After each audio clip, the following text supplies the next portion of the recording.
The Feast of the Immaculate Conception by Father Gregory Hesse. The most important word of today's Gospel for the Feast of the Immaculate Conception is, Hail, full of grace. Before Gabriel approaches Mary, she is already full of grace and blessed among women. Mary has the fullness of grace already. Neither in tradition nor in the Bible is there any reference to a date from which it follows logically from the beginning. Neither the Holy Scriptures nor the early Church taught this explicitly. However, this Gospel hardly allows another conclusion. The full of grace, gratia plena, is almost the family name Mariae, kekaritu nome, at least in the address by the Archangel Gabriel. But how can this be when Mary was freed from original sin? Only at the moment of the Annunciation, or at some other point in her life?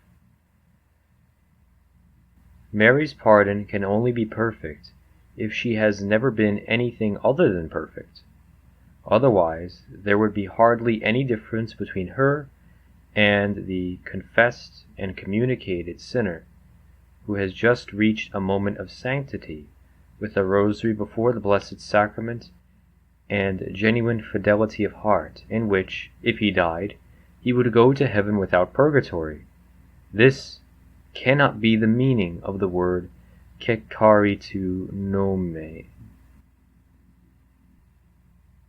And yet hardly any dogma has been so long and so fiercely disputed, not even papal infallibility, whose opponents mainly criticized the timing of the proclamation. The basic idea of the Immaculate Conception is found only implicitly in the Fathers, as in Tolta pulchra es Maria, totally beautiful are you, Maria. Saint Ephrem the Syrian said, You and your mother are the only ones who are completely beautiful in every respect, for there is no spot on you, O Lord, and no blemish on your mother. He went on to say, Two innocent, two simple ones, Mary and Eve, were completely equal. Later, however, one became the cause of our death, the other the cause of our life. This parallel is also found in the fact that the fallen angel brought Eve the message of sin and death, and the Archangel Gabriel brought Mary the message of sanctification and life. That is why the free will of Mary was needed here. St. Augustine wrote that all people must confess they are sinners, except the Blessed Virgin Mary, about whom, for the glory of the Lord, when there is talk of sins, I do not want to raise any question at all. Leo, on the other hand, said in his letter to Flavius, the Bishop of Constantinople, Assumpta est de matra dominatra non culpa. Nature, not guilt, is received in Jesus by the Mother of the Lord. Whatever Pope Leo meant here is, taken literally, a rejection of the Immaculate Conception. At that time, this was still an unknown topic, and St. Leo was therefore neither heretical nor, quote-unquote, hurting Catholic ears, if this category can be taken seriously. Rather, Leo's utterance is a confirmation of the restrictive concept of papal infallibility as defined in Pastor Aeternus. The reason why the two schools were later formed was neither a lack of reverence for the Blessed Mother, nor, as is often assumed, a simple error. The completely logical and factual arguments against the Immaculate Conception were three. First, the fact that all human beings are affected by original sin. Second, the fact that they need redemption. And third, the question of the temporal correspondence of conception, conceptio, with animation, animatio. The British monk Edemer wrote the first monograph for the Immaculate Conception. St. Bernard of Clairvaux, on the occasion of the introduction of the corresponding festival in Lyon, around 1140, warned against it as an unfounded innovation. He taught that the sanctification of Mary had already occurred in her mother's womb, but only after conception.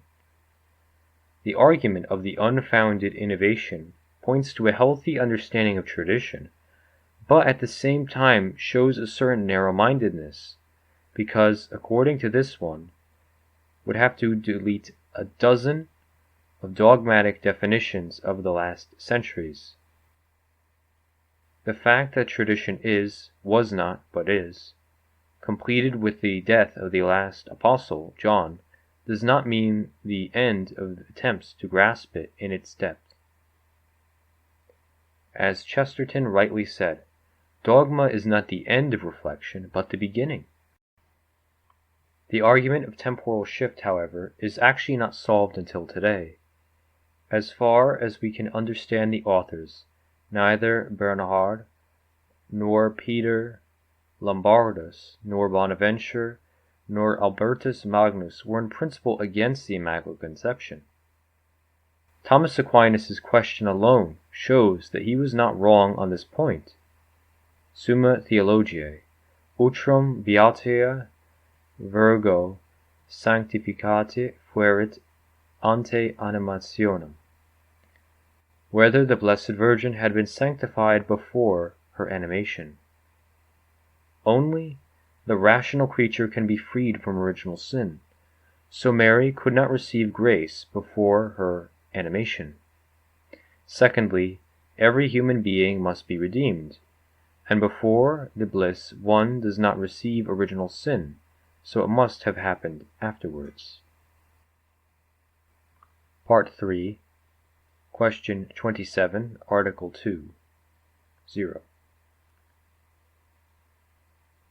Thomas thus does not deny the Immaculate Conception, but the Immaculate Reception.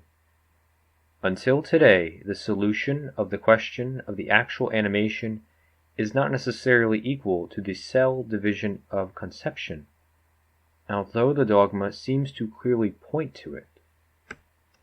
The solution was probably already provided by the Franciscans William of Ware and Duns Scotus.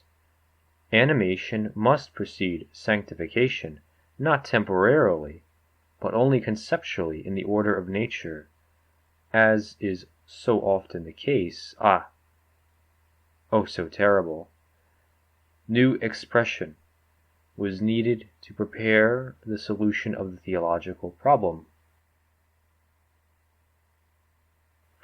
Pre-redemptio, pre-redemption.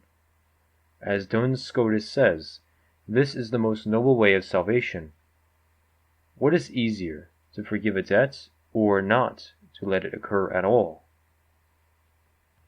To put it scholastically, potuit dequit ergo fecit. He could, it suited him, so he did it, namely the privilege for his mother. The Council of Basel reached a non-binding declaration in this regard. The Council of Trent expressly excluded the Blessed Mother from the decree on original sin, and after further appropriate declarations by Pius V, Denzinger Schönmitzer, 1073, Paul V, Denzinger Schönmitzer, Gregory XV, Denzinger Schönmitzer, 1622, and Alexander VII, Denzinger Schönmitzer, 1622. The Council of Basel reached an agreement on the matter. Denzinger Schönmitzer, 1661. The way was finally cleared for the dogmatic definition by Pius IX, mind you, after questioning the entire episcopate. This uniqueness of Mary is also found in the words, "Blessed art thou among women." That this was followed by Mary's lifelong freedom from sin is probably logical, and is also stated in the Council of Trent and by Pius XII. As to the question of the temporal correspondence of conception with animation, Ronald Reagan of all people, an apostate from the Catholic faith, and unfortunately not the Pope, gave the best answer.